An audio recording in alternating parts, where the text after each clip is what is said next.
Hi friends, welcome to ITI gold technical channel में आपका स्वागत है। Daily current affairs, vacancies information, ITI से रिलेटेड वीडियो पाने के लिए हमारे चैनल को सब्सक्राइब कीजिए। सब्सक्राइब करने के बाद बेल आइकन को ऑन कीजिए ताकि मैं जो भी नया वीडियो बनाऊं सबसे पहले आपके पास पहुंचे और आप उसे देखिए। यदि आपको सेशन अच्छा लगता है, सेशन से कुछ जानकारी मिलती है तो इसे लाइक कीजिए और दोस्तों में शेयर कीजिए। शेयर जरूर कीजिएगा क्योंकि यह कॉम्पिटिशन की तैयारी करने वाले बच्चों के लिए बहुत ही इंपॉर्टेंट सेशन है। चलिए सेशन की ओर चलते हैं।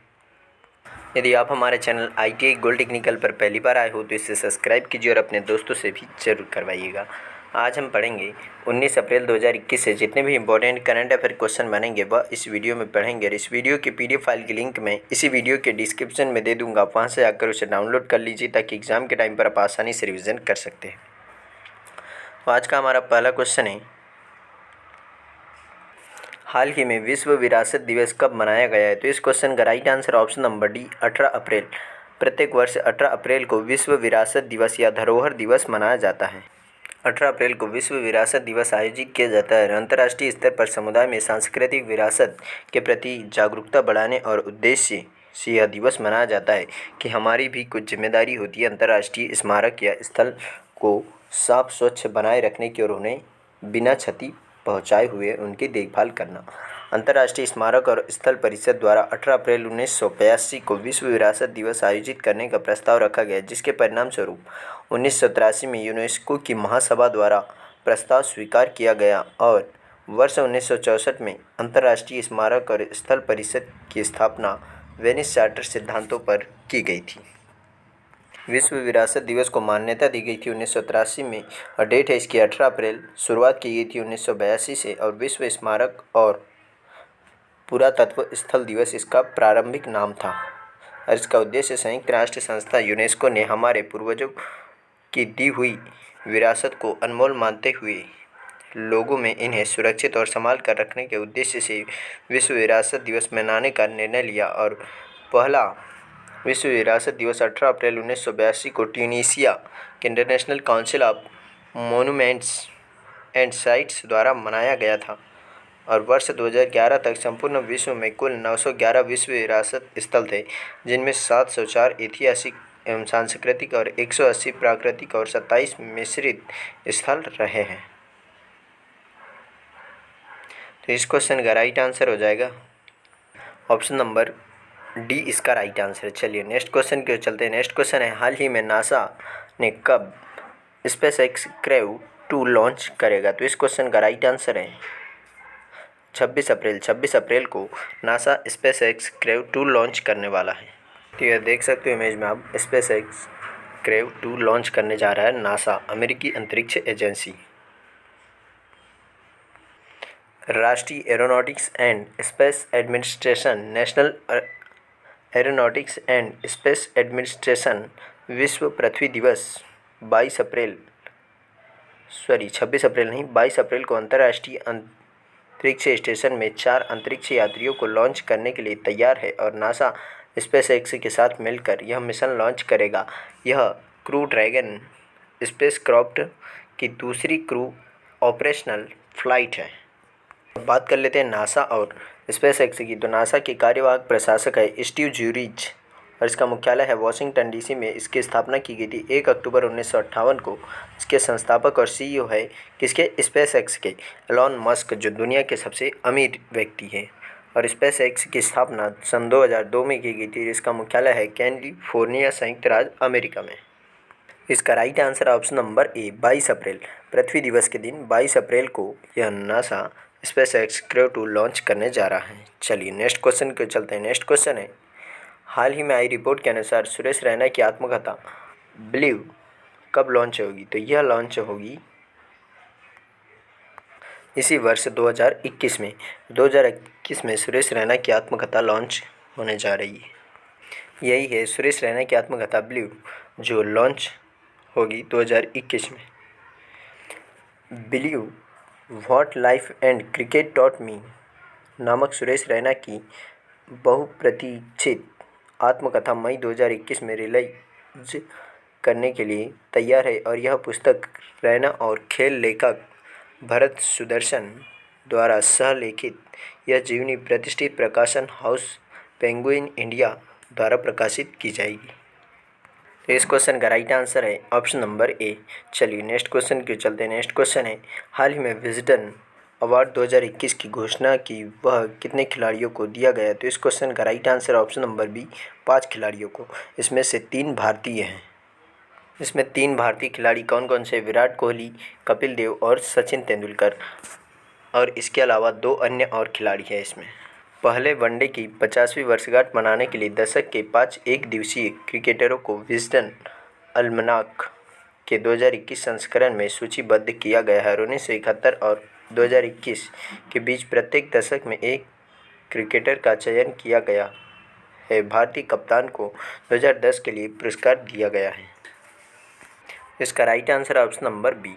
चलिए नेक्स्ट क्वेश्चन पे चलते हैं। नेक्स्ट क्वेश्चन है, हाल ही में अपनी पहली भुगतान कार्यक्षमता के लिए आरबीएल बैंक ने किसके साथ समझौता किया? तो इस क्वेश्चन का right answer option number B, Mastercard के साथ समझौता किया आरबीएल बैंक ने। अब बात कर लेते हैं आरबीएल बैंक की। तो आरबीएल बैंक की स्थापना की गई थी अगस्त 1943 में और इसका मुख्यालय है महाराष्ट्र के मुंबई में।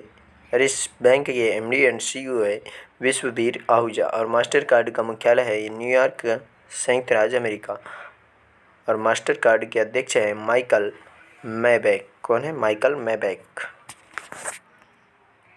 तो इस क्वेश्चन का right answer option number B. चलिए नेक्स्ट क्वेश्चन के चलते हैं। नेक्स्ट क्वेश्चन है, हाल ही में 8वें इंडो किर्गिज स्पेशल फोर्स अभ्यास खंजर का शुभारंभ कहाँ हुआ है? तो इस क्वेश्चन का right answer option number B, Bishkek. Kyrgyzstan की राजधानी बिश्केक में यह खंजर संयुक्त अभ्यास प्रारंभ किया जा रहा है जो भारत और किर्गिस्तान के मध्य होता है।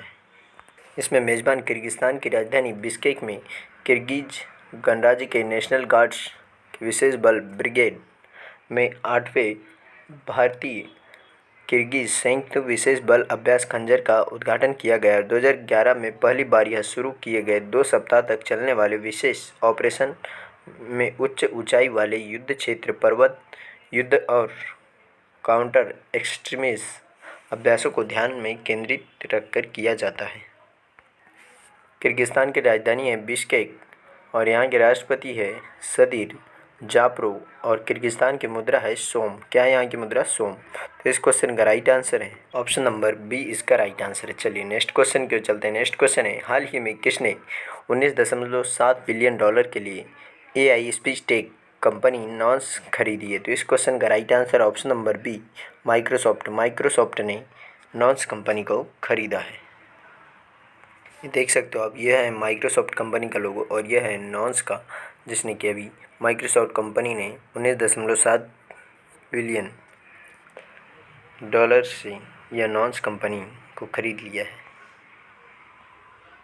माइक्रोसॉफ्ट ने लिंक्डइन के बाद अपना दूसरा सबसे बड़ा अधिग्रहण किया है। टेक दिग्गज एआई स्पीच टेक फर्म नॉन्स को 19.7 बिलियन डॉलर में खरीदा और इस कदम से माइक्रोसॉफ्ट को आवाज़ पहचानने में मदद मिलेगी और यह स्वास्थ्य देखभाल बाजार तेजी लाएगी। नॉन्स अपने ड्रैगन सॉफ्टवेयर के लिए जाना जाता है जो गहरी सीख का उपयोग करके भाषण और स्थानांतरित करने में मदद करता है। 2016 में माइक्रोसॉफ्ट ने लिंक्डइन को 26 बिलियन डॉलर में खरीदा था।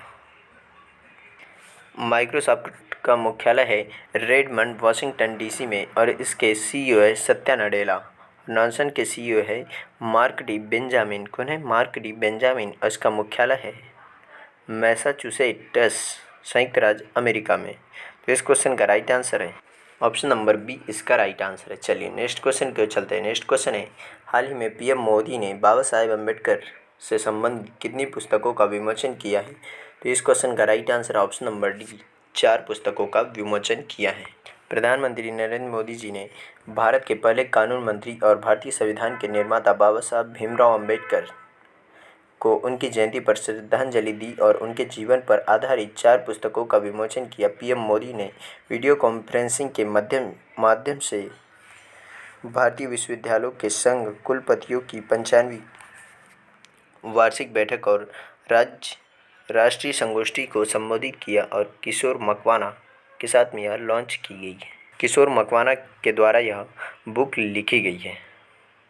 वह 4 बुक कौन कौन सी है? तो वह 4 बुक है, एक तो डॉक्टर भीमराव अम्बेडकर जीवन दर्शन, व्यक्ति दर्शन, राष्ट्र दर्शन और आयाम दर्शन। तो इस क्वेश्चन का राइट आंसर है ऑप्शन नंबर डी, इस का राइट आंसर है। यदि आप हमारे चैनल IT गो टेक्निकल पर पहली बार आए हो तो इसे सब्सक्राइब कीजिए और अपने दोस्तों से भी ज़रूर करवाइएगा। नेक्स्ट क्वेश्चन है, हाल ही में रॉबर्टो बेनिगनी को लाइफ टाइम अचीवमेंट अवार्ड से सम्मानित किया वह कौन थे? वह एक निर्देशक थे जिनको अभी लाइफ टाइम अचीवमेंट अवार्ड से सम्मानित किया है। यही है वह निर्देशक जिनको अभी लाइफ टाइम अचीवमेंट अवार्ड से सम्मानित किया है, रॉबर्टो बेनिगनी। निर्देशक रॉबर्टो बेनिगनी 78वें वेनिस अंतर्राष्ट्रीय फिल्म महोत्सव में लाइफ टाइम अचीवमेंट के लिए गोल्डन लॉयन प्राप्त करेंगे, जो 1 से 11 सितंबर तक चलता है। आयोजकों ने 2 बार के ऑस्कर विजेता अभिनेता निर्देशक के बारे में खबर की पुष्टि की थी। इस क्वेश्चन का right answer option number D. चलिए नेक्स्ट क्वेश्चन को चलते हैं। नेक्स्ट क्वेश्चन है, हाल ही में डॉक्टर ककरला सुब्बा राव का निधन हुआ, वह कौन थे? वह एक रेडियोलॉजिस्ट थे जिनका अभी हाल ही में निधन हो गया है। यही थे प्रसिद्ध रेडियोलॉजिस्ट डॉक्टर ककरला सुब्बा राव जिनका अभी हाल ही में निधन हुआ है।